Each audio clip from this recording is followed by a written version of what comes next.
ગરમી શરૂ થઈ ગઈ એવું લાગે છે. સવારે ઠંડી હોય છે, બપોરે થોડી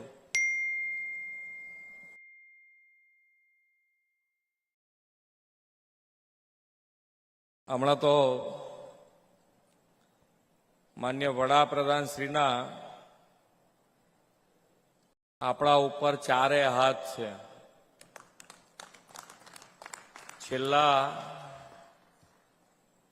15 દિવસની અંદર કેન્દ્ર સરકાર અને ગુજરાત સરકારના થઈ અને આ ડબલ એન્જિન સરકારના હિસાબે 1,10,000 કરોડ રૂપિયાના કામની હેલી માન્ય નરેન્દ્રભાઈએ ગુજરાત ઉપર વરસાઈ છે. ડબલ એન્જિન સરકાર અને ડબલ એન્જિન સરકારના હિસાબે કેટલો મોટો ફાયદો થઈ શકે એ આપણને માન્ય નરેન્દ્રભાઈએ વિકાસ થકી કરી બતાડ્યું છે. દેશ અને દુનિયા G20 અને G20માં વસુદેવ કુટુંબકમ એટલે વસુદેવ કુટુંબકમ એટલે આખી દુનિયા આપણી સંસ્કૃતિ છે કે આખી દુનિયા આપણો પરિવાર છે અને આપણી આખી દુનિયા પરિવાર ગણતા હોઈએ ત્યારે નરેન્દ્રભાઈનો પરિવાર આપણો દેશ તો એમનો પરિવાર છે અને એ પરિવાર માટે એમણે હર હંમેશ નાનામાં નાના માણસનું, છેવાડાના માણસનું ખૂબ ધ્યાન રાખી અને આ બધી જ યોજનાઓ જે સરકારી બનાવી એ બધી સરકારી યોજનાઓમાં નાના માણસનું ધ્યાન રાખી, નાના માણસને કેન્દ્રમાં રાખી અને આ બધી યોજનાઓ બની છે. અને આ બધી જ યોજનાઓનો લાભ છેક છેવાડાના માનવી સુધી પહોંચાડવાનું એટલે સેચ્યુરેશન પોઈન્ટ. અત્યાર સુધી આપણે બધાને ખબર છે કે ભાઈ સરકારી યોજનાઓ બને અને સરકારી યોજનાઓનો લાભ કેટલા જણ લઈ શકતા, જૂજ લોકો લઈ શકતા. કારણ કે સરકારી યોજના બની ક્યારે, પૂરી ક્યારે થઈ અને લાભ કોણે લીધો કોઈને ખબર જ ન હોય. આજ આપણી પાસે એવું નેતૃત્વ છે કે જે સરકારી યોજનાઓ જેટલી બની છે એ બધી જ યોજનાઓનો લાભ છેવાડાના માનવી સુધી પહોંચાડવા માટે માન્ય વડાપ્રધાનશ્રીએ જે સંકલ્પ કર્યો છે કે આપણે 2047 સુધી વિકસિત ભારત બનાવવું છે અને આ વિકસિત ભારત માટે માન્ય વડાપ્રધાનશ્રીએ આખા ભારત દેશમાં વિકસિત ભારત યાત્રા અને આ વિકસિત ભારત યાત્રામાં જે મોદીજીનો ગેરંટી રથ અને એ રથ છેવાડાના ગામ સુધી જઈ અને જે યોજનાનો લાભ જેને મળવા પાત્ર છે એને સરકારે ઘેર જઈને એનો લાભ આપ્યો છે. અને એટલે જ આજે માન્ય નરેન્દ્રભાઈ આજે દરેકે દરેક જણને, નાનામાં નાના માણસને એક વિશ્વાસ થઈ ગયો છે કે ભાઈ કોઈ અમારી સાથે ઊભું રહેશે કે નહીં ઊભું રહે પણ મોદી સાહેબ તો અમારી જોડે ઊભા જ રહેશે. એ ગેરંટી લોકોના મગજમાં એ વિશ્વાસ, એ ખૂબ વિશ્વાસ આવ્યો છે અને એ પ્રમાણેના કામો થયા છે. આજે સેવા અને સુશાસન એ બંને સાથે થઈ શકે, એ સિવાય ના થઈ શકે. સેવા કરવી હોય તો સુશાસન આપવું જ પડે અને એ નું ઉત્તમ ઉદાહરણ માન્ય નરેન્દ્રભાઈએ પૂરું પાડ્યું છે.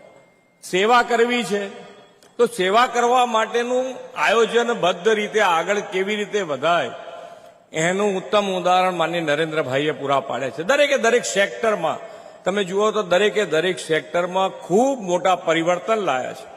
આત્મનિર્ભર તરફ આખો દેશ આગળ વધી રહ્યો છે અને એવા સંજોગોમાં જ્યારે જ્યારે આપણને એમ લાગે કે ભાઈ માન્ય નરેન્દ્રભાઈએ દુનિયાની સૌથી મોટી યોજના એ આયુષ્યમાન, પ્રધાનમંત્રી આયુષ્યમાન યોજના જે બનાવી, દુનિયાની સૌથી મોટી યોજના, અને એ યોજનાનો લાભ કદાચ અહીંયા બેઠેલામાંથી 50%, 70% લોકોએ લીધો હશે. આપણે એવું નથી કહેતા કે કોઈ બીમાર પડે, પણ કોઈ બીમાર પડે તો એને પોતાના ત્યાં પૈસાના વાંકે અથવા તો પૈસા વ્યાજે લઈ અને આ બીમારીનો ઈલાજ ન કરવો પડે અને આખું ઘર દેવાના ડુંગર નીચે ના દબાઈ જાય, એવી મોટી આશીર્વાદરૂપ યોજના આ આયુષ્યમાન કાર્ડ યોજના છે. અને આયુષ્યમાન કાર્ડ યોજનાનો લાભ દરેક જણ લે છે.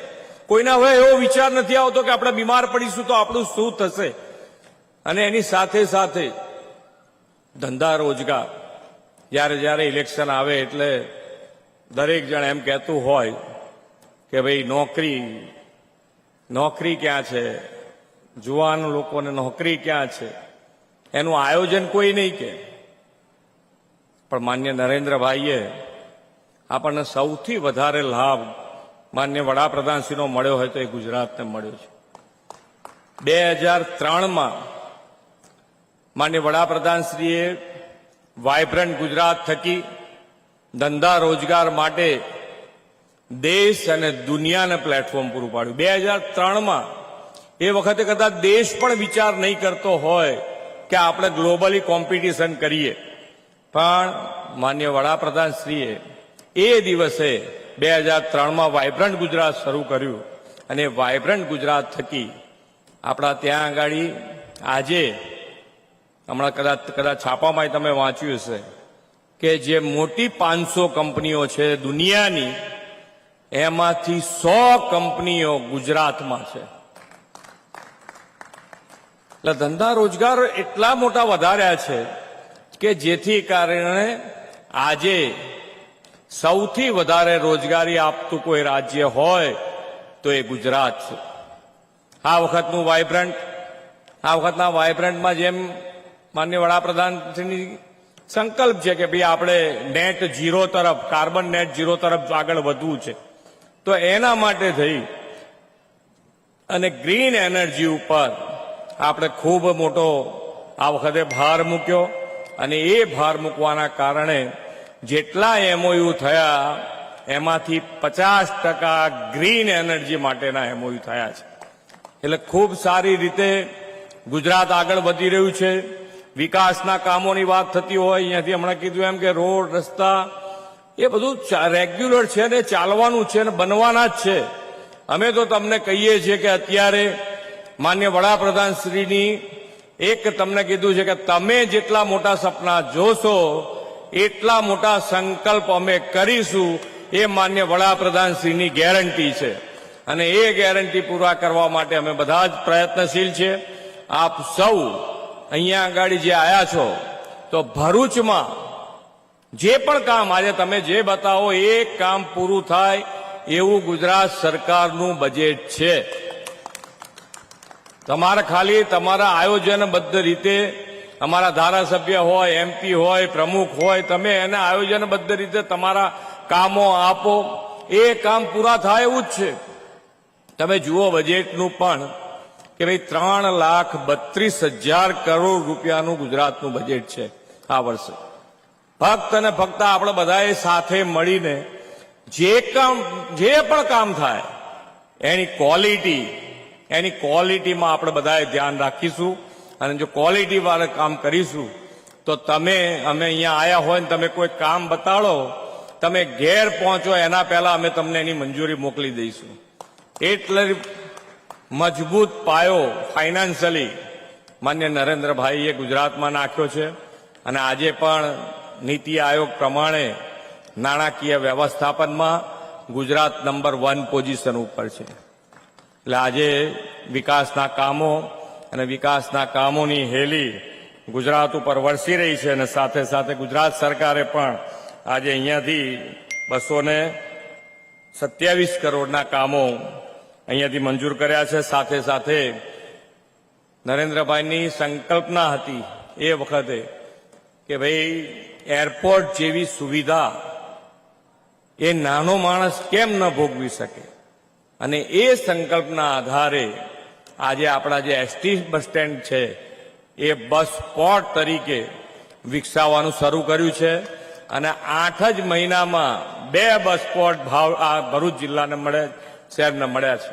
આ બંને 8 જ મહિનાની અંદર આપણે શરૂ કર્યા છે. ખૂબ સારી એની વ્યવસ્થા છે. આજે પણ અહીંયાથી નીકળીશું એટલે ત્યાં જોઈને જઈશું અને એને સાચવવાની જવાબદારી, સ્વચ્છતા રાખવાની જવાબદારી એ આપણે સૌ સાથે મળીને નિભાઈશું તો મને લાગે છે ત્યાં સુધી જે સરકાર વ્યવસ્થા ઊભી કરી રહ્યા છે એ આપણા બધાને ખૂબ સારી રીતે એનો ઉપયોગ કરી શકાશે અને ખૂબ સારી રીતે આપણે સૌ આગળ વધીએ એ જ અભ્યર્થના સાથે વિરમું છું. ભારત માતા કી જય. વંદે માતરમ. જય જય ગરવી ગુજરાત.